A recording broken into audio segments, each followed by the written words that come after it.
All right, well, welcome to the, I think, first ever a cappella science podcast. I'm not sure if this is going to have another title, maybe Science Life or something like that. In any case, with me today, we're out in UBC, and this is Professor Jaymie Matthews. Professor here, exoplaneteer, astrophysicist. Rocket scientist. Clearly loud individual. Yes. Yeah, Fashion plate. Thanks for having me out. Hey, thanks for having me on. Yeah, so you seem to be a little bit of a, you're an extrovert. A little, yeah. It seems that you have a lot of stories about conning your way into various things. You're a charming guy. Thank you. Nothing can be proven in court, though. Well, we'll see about Okay. that. Don't say anything on record. Okay.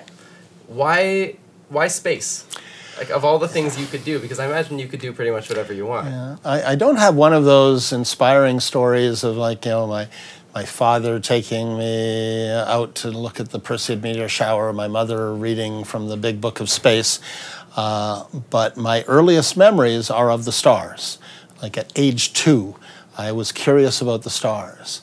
And I've wanted to be who and what I am before I even understood what it meant to be who and what I am. My parents, I'm an only child from a poor family, Chatham, Ontario, Canada, and neither of them went past elementary school education. My father worked on an assembly line in a truck plant, was an international harvester for like 40 years. I worked on that assembly line to make money to afford to go to the University of Toronto as an undergraduate student. And, and so they had no idea about the science that I was interested in, but they knew that I wanted to go beyond what they had accomplished, and they supported me in every way that they could. But it's been very linear in the sense that I'm living my dream. This is what I've wanted to do from my earliest memory, and if it were a Hollywood screenplay, the real tension in it was, would I get to fulfill my dream? Right. Because not everybody gets to be a professional astrophysicist. And certainly there were times when it looked like that might not happen. For students here at UBC, I'm an undergraduate advisor, and for students who are feeling kind of discouraged, I go to the filing cabinet over there and I pull out my first year transcripts at the University of Toronto and show them how badly I did in my first year, because I was one of those, brilliant students in high school that never had to work at anything, got A+ all the time, and then arrived at university and found that, wow, I actually had to work and things got hard, and I started getting C's and D's. And, but at the same time, I'd also discovered that I could be somebody different than the kind of image that people had of me in my hometown as the uber junior egghead, astro nerd. And so, within a year of being in Toronto, I was a DJ, I was a dancing bartender at a place called Roscoe's, I was involved in student politics, I had created an alter ego named Dr. Libido, which is still my Skype ID. And so that's part of the reason why my transcripts in first year were maybe a little bit subpar, but I can, tell people, students who have that dream, that even if you have some bumps along the way, that it can work. Here I am, I'm a full professor, I'm an officer of the Order of Canada, probably a clerical error in the part of the Governor General, Michael Jean, at the time, but I was too polite to correct it. There's likely some worthy Canadian named Jaymie Matthews who got screwed out of the honor that she rightfully deserved, but hey, that's just the way it rolls. That's really cool. That's something that, I always tell people when they ask me sort of how I ended up, or why should you do some crazy art thing on top of doing physics, is that I don't think that you can live your life just being in this box as, the egghead or the artist or the musician or whatever. You're too big for that, and you can't focus on one thing for that long.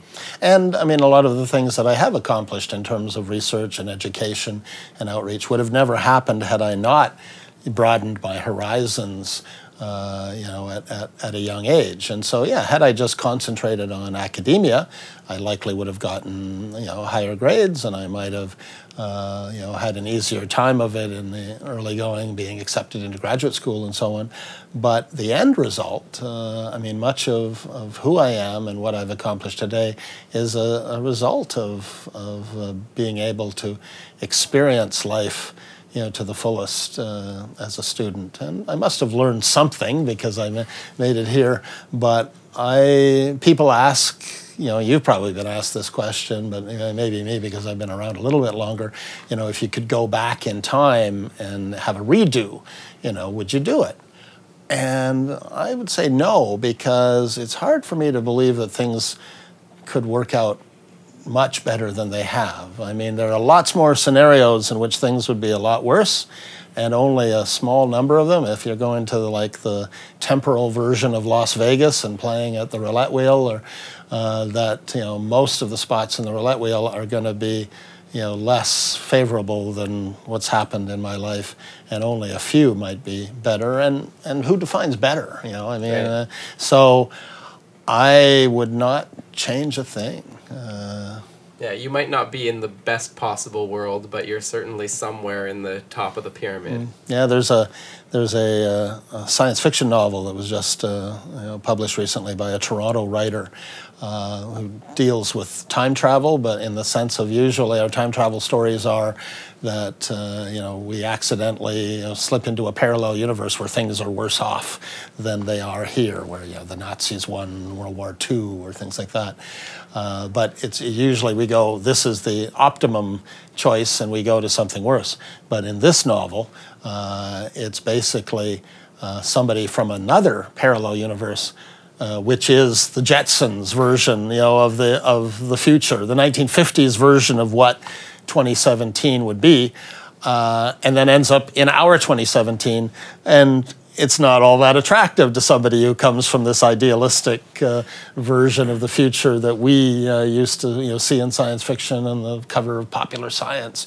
And so it is kind of an interesting perspective in the sense that maybe there are better versions in terms of lots of things that could be improved in our life and our society, but again there are lots of worse things, and it's if you change one thing, that's one thing being involved in space astronomy and having led Canada's first space telescope mission and others, when you're building and designing a space telescope or a satellite, you reach a point after what's called the critical design review, where if you change something, you change it only because something's failed in the testing.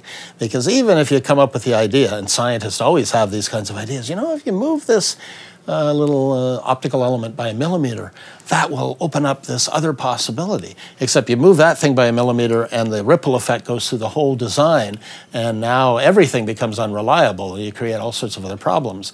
And so at some point, you just have to say, even though I've got a lot of good ideas, I'm going to have to save that for the Mark II version, because you have to stick with what you've designed and what you've tested and what you're confident will work.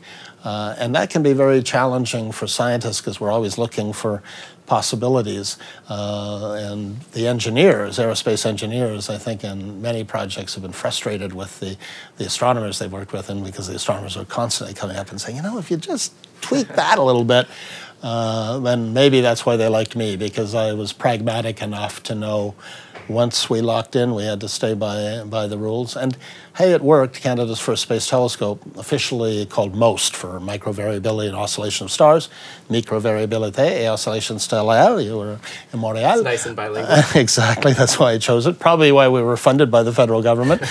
But so its official name is MOST. Its nickname is the Hubble Space Telescope. But it was meant to be a one-year mission to observe 10 stars, and it will be approaching its 14th birthday in space, the day before Canada Day this summer, with about 5,000 stars under its belt. So obviously, we did a few things right with that one. And most was sort of your brainchild, was it? Were you the initiator of this project? Well, the gestation was complicated in the sense that I had spent a lot of my career trying to detect listen to the humming and the music of stars. Our sun is humming in tens of millions of frequencies without instruments, so it's a cappella. Not very melodic, although I suspect that Drake could sample it and make $1 million at least. But it's very quiet humming, and obviously the sounds of this humming can't be transmitted across the vacuum of space, but we can see the oscillations in the star and the changes in its brightness in the case of the sun, and we can see the wave patterns on the sun and translate them into the frequencies, the pitches of the sounds at which the sun is humming. And we're not doing it as music fans listening in. We're doing it because the humming is due to sound waves bouncing around inside the sun, and it actually tells us what the sun is like inside in the same way as earthquake vibrations tell us what the Earth is like inside. Center of the Earth is like 6,400 kilometers beneath our feet. Might as well be 6,400 million light years for all of our ability to go there, but we know what it's like thanks to the techniques of geoseismology, and so we astronomers basically stole pages from the geoseismologist notebook and created a parallel field of astroseismology, stellar seismology. But the vibrations are so subtle that we could detect them in the sun, but we weren't able to detect them in any sun-like star beyond the sun. And I had spent decades in some of the best observing sites on the planet, some of the best places to observe beyond the planet, the summit of Mauna Kea and the big island of Hawaii, the Atacama Desert in Chile, trying to pick up these signals and without success. And we eventually realized that you had to go into space. And there were projects, the Europeans and then eventually the Americans, projects underway. And Canada would have been a relatively small player. And I thought our only way of having access to this technique and to the data would be to be a minor partner in one of these big projects. And then what happened was a Canadian aerospace company, a little startup, an offshoot from the University of Toronto Institute for Aerospace Studies, a company was called Dynacon at the time, had developed an idea of how to stabilize a microsatellite. Now, a microsatellite is a satellite which is less than 100 kilos in mass, and you could fit in a box 1 meter on a side. And the problem with a microsatellite that size is that it's not very stable. It doesn't have a lot of inertia. And so it's easy to have drift even in space. And so if you want to put a camera or a telescope on a microsatellite, the pointing would be really bad. The blurring, the best pointing that had ever been achieved for a satellite in that class was about 1 or 2 degrees. Now you hold your pinky finger up at arm's length and make sure which finger you hold up so I'm not offending anybody. That's the width of your pinky finger, and your vision at arm's length is about 1 degree. So imagine that everything you could see was blurred by twice the width of your pinky fingernail at arm's length. That was what was possible with microsats. Dynacon had an idea of how they could improve that by several orders of magnitude, and they wanted a demonstration project. And it turns out that for this stellar seismology, didn't necessarily need a big telescope, a big light bucket. You didn't need the perfect pointing. You didn't need Hubble Space Telescope sharpness of images. And this was just a perfect match. And so we submitted a proposal. We've got to give the Canadian Space Agency credit. We don't often give Canadian federal government agencies credit for vision, but in this case, they had a vision of where could Canada go in space? What niche could Canada fill with our resources that no other country was doing? And science with microsats was such a niche. And we submitted a proposal, one of 50, the only astronomy proposal. We were the dark horse, and we were selected for what's called a Phase A competition, and then won that competition, and ended up, even though our proposal was submitted in, 1997, and the European proposal for a similar mission went forward at least about 10 years before that. We actually beat them into space by 3.5 years, and then beat the American Kepler mission into space by about 6 years.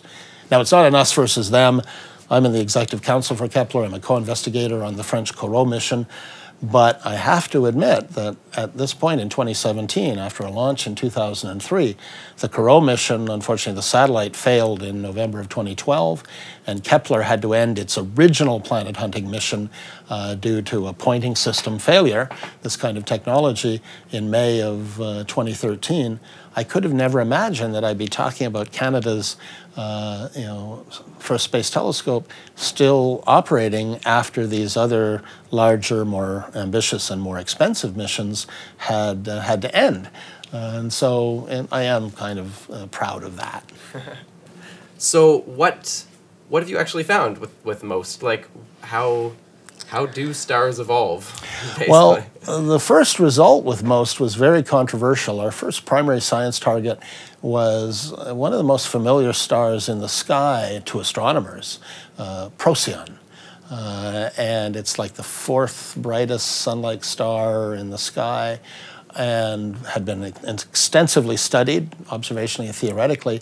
And we chose it because every indication was that this star was pulsating and vibrating, and that we would detect the same kind of humming in it that we know happens in the sun. And so we observed it for a month, and we saw nothing. I called it a flatliner. It was as if a patient had gone into a doctor's office for a checkup, and the patient looked perfectly healthy, and everything was fine except when the doctor used the stethoscope to get the heartbeat. There was no heartbeat. And then, took the thumb at the pulse, and there was still no pulse. And that was what this was like, is that it just was hard to understand. And at the time, the astronomical community, the people who had dedicated, a large portion of their lives and their careers to studying the star, were extremely skeptical that we were right. They felt that there was probably some defect in the MOST detector or in our analysis of the measurements. We published the result in a very prestigious journal, Nature, but for the months and even years after that, at certain conferences, I might as well have had a bullseye on my chest. You know how people reacted when we nasty astronomers downsized Pluto to the status of a dwarf planet? Well, that was that kind of reaction, except amongst other stellar astrophysicists. I'm still getting YouTube comments about that. And I hadn't realized that people were so attached to Procyon. And I think, and if you think about it, of course, the reason people are attached to Pluto was just that everyone had to grow up memorizing the names of 9 planets in order. I think it wasn't like it was a warm, fuzzy feeling about Pluto. They just had that memory and didn't want to take away all of that time they spent memorizing the names of the planets. Well, Disney also had a part in turning that into a particularly lovable dog. Sure, yeah, absolutely. So the Procyon result, it was an example, and I tell this to young scientists and students today, that a null result, not detecting something where you're expecting to see something, can be just as important. And as it turns out, that it inspired theorists to do 3-dimensional models of the atmospheric processes, the turbulence in the atmosphere of this star that we thought we understood, because it's not all that different from our sun, and we think we understand the sun. And it turns out that stars like this, not very different from the sun, behave very differently than what we thought. And so this null result, in some sense, helped rewrite the textbooks on some fundamental aspects of stellar structure and stellar atmospheres. And now everybody has come under the same tent, and that our results are consistent with what other people have measured and the theory and the models. But it was, science is an objective process, but scientists are subjective human beings. And sometimes we have to be dragged kicking and screaming towards, some kind of objective reality by the evidence. And this was one of those processes where it took several years. But again, science worked the way it was supposed to, despite despite the fact that, we scientists have our human biases and fads and trends and emotions, that the evidence eventually led us to a better understanding of stars. And that turned out to be ultimately more exciting and more important than had we seen what we were expecting.